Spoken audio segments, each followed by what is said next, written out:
Meanwhile, in the Steam review section of Earth Defense Force 4.1, I fly around as an anime girl shooting giant bugs with a laser chainsaw while my friend call in giant tanks and massive airstrikes, and then I got in a skyscraper-sized Gundam and punched Godzilla in the face. Holy shit, this is the most fun I've had with a video game in ages.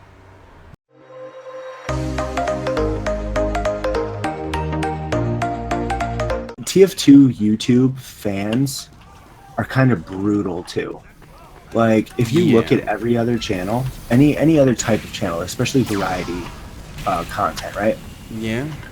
These people can do stuff that you never really see TF2bers do, because I think TF2, it's kind of an elitist game. And I'm not saying that in a negative way. Like, people who play TF2 know TF2 is like really fucking cool and really unique and all this other stuff, so they kind of expect more from games. You know what I'm saying? If that makes sense. Like, well, the thing about TF2 is it has a very accessible game style. You could be casual and be good at it, but you could be pro and be better than the persons that are good at it. I mean, I don't rocket jump a whole lot as a soldier. I should, but I don't. But I can still do good. Yeah, but then it's not as casual as like Watch or like Call of Duty. You know, like those games are designed to pick up and be able to do okay. Overwatch is balanced specifically so that casuals don't whine when they get killed by Widowmaker and Ashen's getting a buff, and like, no matter what, people think Overwatch is like the next big esport. It is, and that's because Blizzard's putting a shit ton of money into it being an esport. What the? But at the end of the day, they balance that game to appease the casuals, because all Blizzard games are realistically casual games, like Hearthstone. Well, the thing with Blizzard is they can design games. Valve has seemed to forgotten that they're also a game developer rather than just selling other people's games all the time.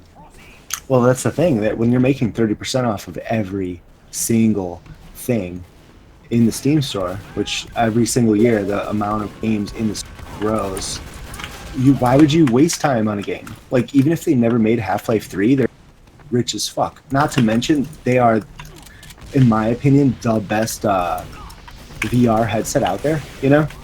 So they're like, as time goes on, VR's either going to get really, really huge, or it's just going to completely fizzle out. So they're going to make money hand over fist. But you know what? After reading the AMA, I think we'll start seeing some Valve games, but they're going to be VR games. I hope not, because VR seems like a fad that's just going to move on eventually.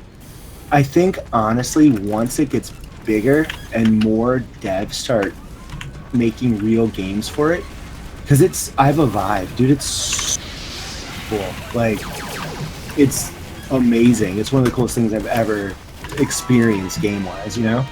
But there's not much to do with it. Like, I probably use it more to watch. Like, there's this thing called Big Screen where you can put your desktop in this like virtual space. You wear the headset, you put on your earphones, and you can set it up so like you're in a movie theater, and you can make your desktop like huge so that it seems like you're in a theater, you know? And then you can watch, isn't that like, what I saw Muso do the other day on Twitter? Because I could maybe I saw something like that. Yeah, there's like just a bunch of cool like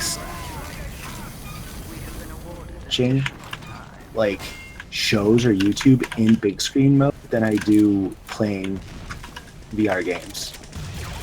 I think VR is a fad that's just gonna move on eventually. It very well may. It very well may, but if people actually, because where is gaming gonna go next? You know, Smell-o-vision, and already South Park is gonna do that. The snozberries taste like snozberries. Nobody ever gets my references. Grizzly makes fun of me all the time that I have like these super fucking old references that nobody gets. Mm-hmm. So that was a Willy Wonka reference in case nobody got that. The original, not that bullshit. I do. That's the Cause I got a golden ticket. Yeah, this dude knows what's up. Well, I'm old as well, remember? You're like mid-20s. In YouTube standards, I'm old. Fuck YouTube standards. You know what blows my mind? And the people are like, bro, you're in your 30s. Why are you still playing video games? And all I can say is like, listen, you little boy. If it wasn't for me and people my age playing video games and making them as popular as they are, video games would have died out in the 90s when there was a huge video game bust. You know? Don't ever forget that, you little fuckers. It's because of people like me who's owned almost every single console that's ever come out that your little bitch asses are in a multi-billion-dollar industry. Yeah, you little shits can have games like this. Yeah, exactly. I put in work back in the day. And that's another thing. Like, if you look at statistics, most video gamers are between the ages of, like, 25 and 45. Because that's what we grew up on. It's like if you grew up being a huge fan of baseball or hookers, whatever your regional equivalent of baseball is. Well, it's football here, or the American Soccer. butchering soccer. But yeah, it's like if you grew up loving soccer your whole life, there's not like a certain age you have to stop liking soccer. Why are video games any different? You know? Well, video games are always looked at as something for kids, and where I can kind of see where that's coming from, I don't agree with it completely. Yeah, I can see just that people that- video games, like people still think everything is a Nintendo. Parents still think that everything is a fucking Nintendo. And I can see where parents are coming from when they're saying it's for kids, when they see all these innocent little games, but times have changed. We went from having sex with your girl on the cemetery and her getting kidnapped, ghosts and goblins, to And that's amazing. fucking Arthur shooting. appreciates that. to fucking shooting people in the face with guns, melting them, grabbing their arms off of their shoulders and beating them up with it. We've gone far. That's not for kids. Even though parents will buy any fucking game for their kid without any age consent, but Yeah, it's Screw a that. multi-billion-dollar industry. Like, there's no way that parents alone could fund this no. industry. You know, and No. it's like, We were the little shits that always asked our parents, "Oh, can I have a Nintendo? Can I have Street Fighter 2?" Even back then, video games were already more violent. oh yeah, and they were super expensive. So think about it. We didn't have Steam where you could get a AAA game for a quarter of the price. Like, if we wanted a new game, we went to Blockbuster and rented that shit.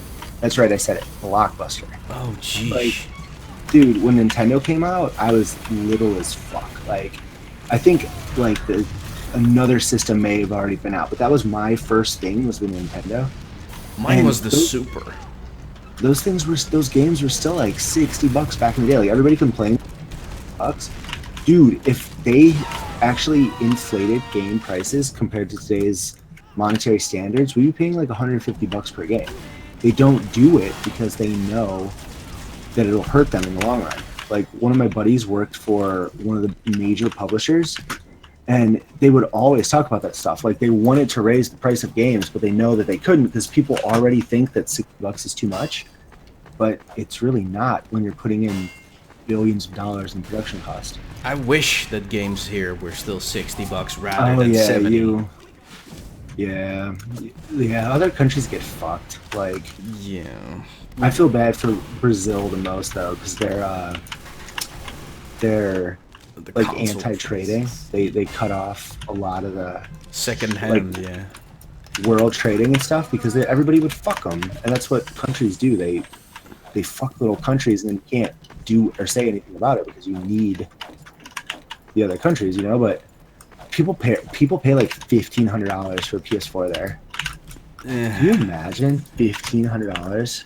Like, No, I would not buy it then. I wouldn't either. I would make a fucking like one of those old school wooden like puppet. I would make a puppet stage. That would be my entertainment. Fuck that. I'm gonna pay $1,500. Super sexy fan art. But for every good person, there seems to be 4 snot-nosed little brats. From spoiled kids thinking the end of the world of themselves, to simple, stock internet idiots changing the meaning of the word satire into something I personally can only describe as